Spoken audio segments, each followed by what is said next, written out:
Yes, it is. It is absolutely that. That was a film that came to me because many people had turned it down, and I just. Yeah, go ahead. Go ahead. Sì, in effetti rappresenta proprio una somma delle mie esperienze precedenti e questo film è arrivato nelle mie mani probabilmente perché molti lo hanno rifiutato in precedenza. I had just entered some kind of an arrangement with Harvey Weinstein, who bought Mrs. Brown for release, and he liked this script but didn't understand why people didn't want to direct it, and didn't really know that much about me, but sent it to me. And I've spent a huge part of my life involved with Shakespeare in one way or another, because I studied that at university, and I taught at Yale Drama School, and I'd been around Shakespeare my whole life, so I read this script, and obviously Tom Stoppard was a legend in England as a playwright, and I couldn't believe that somebody could write a script like this. I couldn't believe that anybody would be interested in seeing it other than people like me, but yes, go ahead.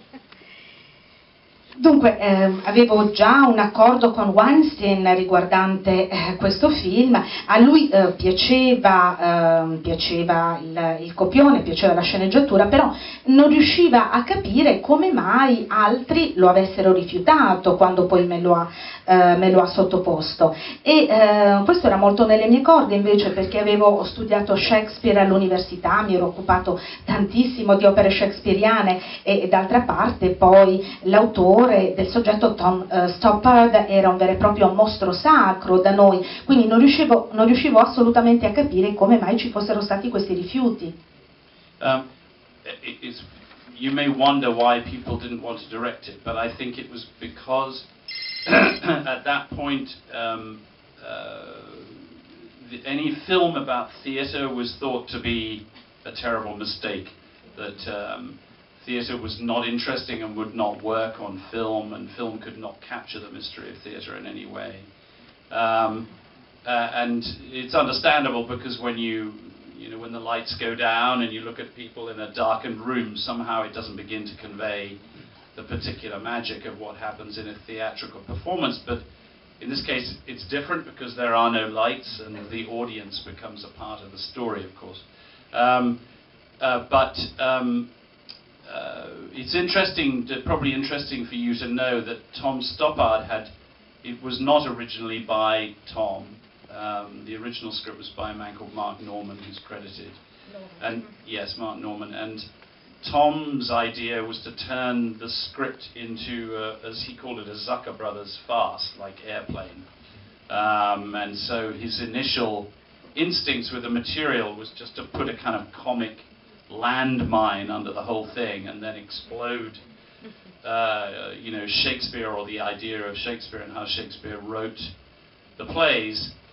And it then took a slightly different turn when I became involved. I mean, it remained that, but it also became, I suppose, something else. We started to rewrite the script at that point. Airplane. Sì, l'aereo più pazzo del mondo, volevo appunto essere sicuro che fosse quello, sì. Dunque, ci si chiedeva appunto perché altri registi avessero deciso di non accettare questa sfida. E probabilmente perché si riteneva che un film sul teatro potesse essere un terribile errore, perché si riteneva che un film, una riduzione cinematografica non potesse catturare il mistero e il fascino invece che si respirano in teatro, e che tutto questo non riuscisse a trasmettere al pubblico la magia del teatro stesso. Invece nel film, come vedete, il pubblico teatrale diventa anche parte esso stesso della storia, quindi c'è una certa differenza rispetto a questo approccio. E era molto importante anche rilevare il fatto che inizialmente